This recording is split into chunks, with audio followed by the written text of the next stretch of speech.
Hello guys, welcome to my vlog.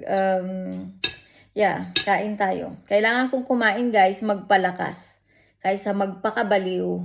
Kasi kung maging baliw ako sa countering, ito matutuwa sila, 'di ba?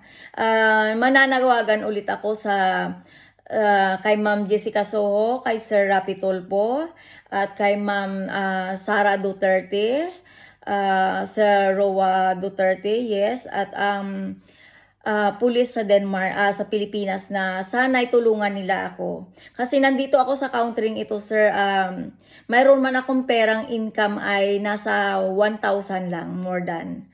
Dahil pambili ko ng yun ang pambili ko ng pagkain. At hindi ako hinahayaan na magkaroon ng maraming oras. Dahil alam nila na lalayas ako sa country nila. Pero sa totoo lang, sir, ay dapat talaga na divorce na kami ni Mons, pero dapat ay may responsibilidad siya na bigyan ako ng pera na 100,000 krona para travel pabalik sa Pilipinas. Pero iniisip ko ang aking anak. Iniisip ko. Kaya pinipilit ko magstay dito dahil ang anak ko nakikiusap na kung pwede mama please stay. Sabi niya ganun.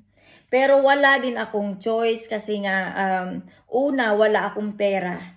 Gusto kong bumalik ng Pilipinas pero yung 'di ba dapat conjugal property, hati kami sa pera kay dito sa bahay na to, nakapangalan to sa akin at saka kay Mons. Pero hindi kami naghahati ng kayamanan. Pero lahat ng panghuhusga at pang-i-stress sa akin, tanggap ko lahat.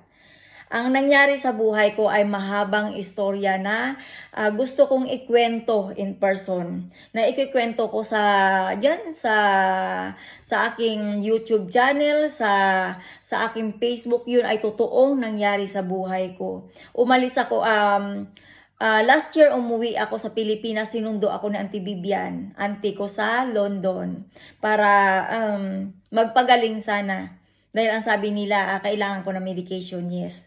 Nagpagaling ako sa Pilipinas, in 7 months, naging okay ako. Pero ako yung tipong taong naging nervyosa na ako. Hindi ako nervyosa dati pero nagkaroon ako ng nervous breakdown.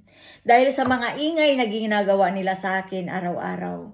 Tapos dito pa ang headset, ito ang earphones na may kamera sa tenga ko, gusto kong ipascanning sa Pilipinas. Ayaw kong pumunta sa hospital dito sa Denmark dahil alam ko natatanggalin nila yan at para walang ebidensya, malinis na ebidensya. Pero ang pinagtataka ko, nandito ako sa pamamahay na sisilipan ako ng mga tao at alam ng mga Pilipino na nasisilipan ako sa loob ng pamamahay na ito. Sa pamamagitan ng ilaw na yan, hindi ko alam kung anong klaseng ilaw yan na nakakonek sa kanilang mga cellphone o sa kanilang computer na nakikita nila kung anong nangyayari sa loob ng bahay. Ako ay matinong tao nung umalis ako, 2001 umalis ako ng Pilipinas, yes, bilang isang au pair, at napadpad ako sa countering ito na nagtrabaho ako ng au pair. Nagkaroon ako ng maraming kaibigan na Pilipina dahil isa sa kanila ang tumulong sa akin kung bakit ako napadpad sa Denmark.